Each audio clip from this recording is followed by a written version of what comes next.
ফিলিস্তিনকে রাষ্ট্র হিসেবে স্বীকৃতি দেওয়ার সিদ্ধান্ত ফ্রান্সের, আর তাতেই ক্ষেপেছে আমেরিকা। আর এই পরিস্থিতিতে আমেরিকার অ্যাম্বাসাডার মাইক হাকাবি এমন একটি পোস্ট করেছেন যা নিয়ে রীতিমতো তোলপাড় পড়ে গিয়েছে বিশ্বজুড়ে। হাকাবি সোশ্যাল মিডিয়ায় লিখেছেন, কত চালাক! যদি ম্যাক্রো কেবল একটি রাষ্ট্রের অস্তিত্ব ঘোষণা করতে পারেন, তাহলে ইউকে এবং ফ্রান্সকে একটি ব্রিটিশ উপনিবেশ ঘোষণা করতে পারে। হাকাবির এই পোস্টকে ঘিরেই তৈরি হয়েছে জল্পনা। তবে কি আমেরিকা পরোক্ষে ইউকেকে ফ্রান্স দখল করে নেওয়ার বার্তা দিচ্ছে? একই সঙ্গে প্রশ্ন উঠেছে, আমেরিকার অ্যাম্বাসাডার এমন মন্তব্য কি প্রেসিডেন্ট ডোনাল্ড ট্রাম্পের অনুমতি ছাড়াই করেছেন? যদি অনুমতি ছাড়া করে থাকেন তাহলে কিভাবে করলেন?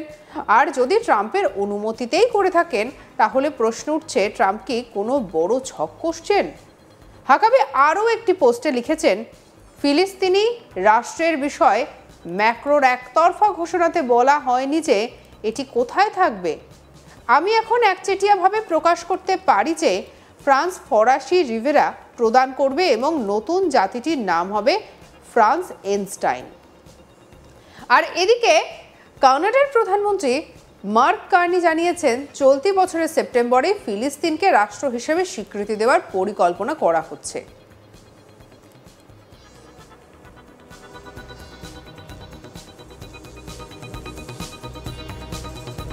আবার মার্ক কার্নির এই বক্তব্যের আগে ব্রিটেনের প্রধানমন্ত্রী কিয়ের স্টারমারও ঘোষণা করেন যে ইসরায়েল যদি সেপ্টেম্বরের মধ্যে যুদ্ধবিরতি সহ আরও কিছু শর্তে সম্মত না হয়, তাহলে ব্রিটেন সেপ্টেম্বরে ফিলিস্তিনকে রাষ্ট্র হিসেবে স্বীকৃতি দেবে।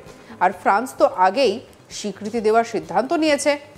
সোশ্যাল মিডিয়ায় করা একটি পোস্টে এই ঘোষণা করেছেন ফ্রান্সের প্রেসিডেন্ট ইমানুয়েল ম্যাক্রো। তিনি লেখেন, মধ্যপ্রাচ্যে ন্যায়সঙ্গত এবং স্থায়ী শান্তি প্রতিষ্ঠার ঐতিহাসিক অঙ্গীকারের সঙ্গে সঙ্গতিপূর্ণ হয়ে আমি সিদ্ধান্ত নিয়েছি যে ফ্রান্স ফিলিস্তিন রাষ্ট্রকে স্বীকৃতি দেবে।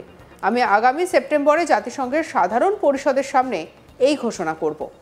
এখন জরুরি অগ্রাধিকার হলো গাজায় যুদ্ধের অবসান ঘটানো এবং জনগণের জন্য স্বস্তি আনা। ফ্রান্সের রাষ্ট্রপতির এই সিদ্ধান্তে অসন্তুষ্ট আমেরিকা।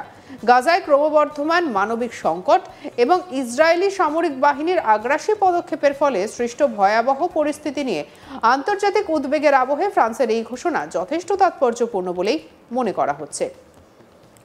আমেরিকার প্রেসিডেন্ট ডোনাল্ড ট্রাম্প সাংবাদিকদের মুখোমুখি হয়ে জানান, কে কি বলল তাতে কিছু যায় আসে না।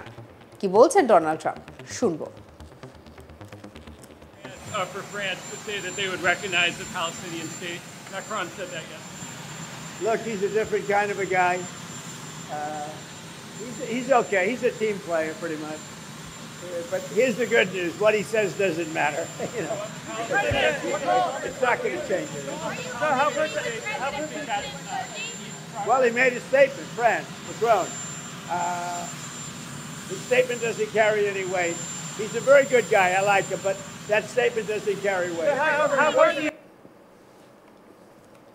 ট্রাম্প আরও বলেন যে যা সিদ্ধান্ত নিয়েছে ভালো, কিন্তু আমরা আমেরিকান ফরাসি নই। কি বলছেন ট্রাম্প, শুনবো। Well, that's what he does. I mean, you know, that's fine if he does that. That's up to him. It's not up to me. I'm with the United States. I'm not with France. And the humanitarian situation in Gaza, we hear very dire warnings about. I think it's terrible what happened with Hamas. They tapped everybody along, and we'll see what happens. We'll see what response Israel has to that. But it's getting to be that time. There's a 50-50 chance of it. শুধু আমেরিকায় নয়, ফ্রান্সের এই সিদ্ধান্তের সমালোচনা করেছে ইসরায়েলও।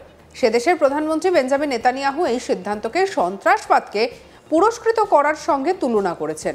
ম্যাক্রোর এহেন সিদ্ধান্তের নেপথ্যে নির্বাচনী রাজনীতি রয়েছে বলেই মনে করছে রাজনৈতিক মহলের একটা অংশ। প্রসঙ্গত, পশ্চিম ইউরোপের দেশগুলির মধ্যে সবথেকে বেশি মুসলিম জনসংখ্যা রয়েছে ফ্রান্সে। আর সেই বিষয়টি মাথায় রেখেই প্যালেস্টাইনকে স্বীকৃতি দিতে চাইছে ম্যাক্রো। ইউরোপের অন্যতম বৃহত্তম দেশ হিসেবে ফিলিস্তিনকে রাষ্ট্র হিসেবে ঘোষণা করতে চলেছে ফ্রান্স। আর এবার দেখার যে আমেরিকার অ্যাম্বাসাডারের পোস্টের পর কোন দিকে মোড় নেয় পরিস্থিতি।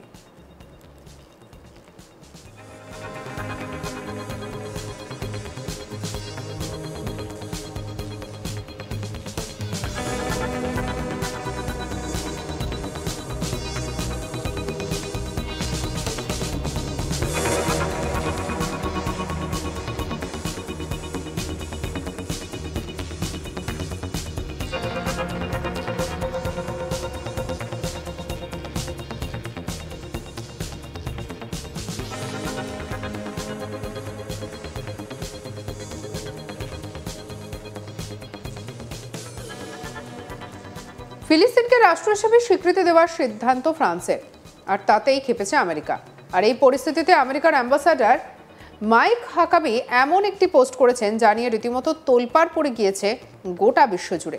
হাকাবি সোশ্যাল মিডিয়ায় লিখেছেন, কত চালাক! যদি ম্যাক্রো কেবল একটি রাষ্ট্রের অস্তিত্ব ঘোষণা করতে পারেন তাহলে ইউকে এবং ফ্রান্সকে একটি ব্রিটিশ উপনিবেশ ঘোষণা করতে পারে। হাকাবির এই পোস্টকে ঘিরেই সৃষ্টি হয়েছে জল্পনা।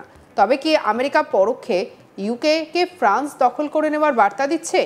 একই সঙ্গে প্রশ্ন উঠেছে, আমেরিকার অ্যাম্বাসাডার এমন কি প্রেসিডেন্ট ডোনাল্ড ট্রাম্পের অনুমতি ছাড়াই করেছেন?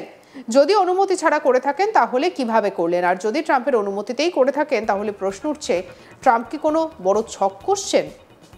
হাকাবি আরও একটি পোস্টে লিখেছেন, ফিলিস্তিনি রাষ্ট্রের বিষয়ে ম্যাক্রোর একতরফা ঘোষণাতে বলা হয়নি যে এটি কোথায় হবে। আমি এখন একচেটিয়াভাবে প্রকাশ করতে পারি যে ফ্রান্স ফরাসি রিভেরা প্রদান করবে এবং নতুন জাতিটির নাম হবে ফ্রান্সেনস্টাইন।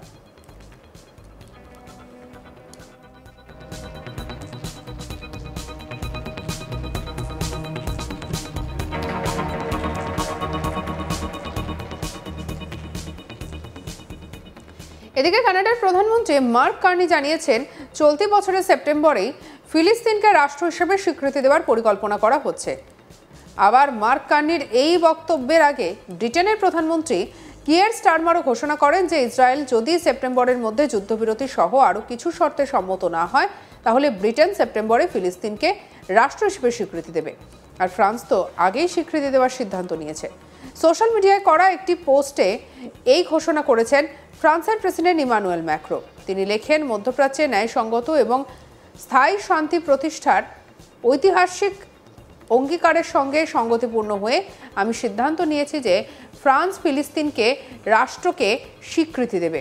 আমি আগামী সেপ্টেম্বরে জাতিসংঘের সাধারণ পরিষদের সামনে এই ঘোষণা করব। এখন জরুরি অগ্রাধিকার হলো গাজায় যুদ্ধের অবসান ঘটানো এবং জনগণের জন্য স্বস্তি আনা। ফ্রান্সের রাষ্ট্রপতির এই সিদ্ধান্তে অসন্তুষ্ট আমেরিকা। গাজায় ক্রমবর্ধমান মানবিক সংকট এবং ইসরায়েলের সামরিক বাহিনীর আগ্রাসী পদক্ষেপের ফলে সৃষ্ট ভয়াবহ পরিস্থিতি নিয়ে আন্তর্জাতিক উদ্বেগের আবহে ফ্রান্সের এই ঘোষণা যথেষ্ট তাৎপর্যপূর্ণ বলে মনে করা হচ্ছে। সঙ্গে রাখুন আজ তাক বাংলার ইউটিউব চ্যানেলকে। অন্যান্য খবরের জন্য লাইক, কমেন্ট, শেয়ার, সাবস্ক্রাইব করতে ভুলবেন না।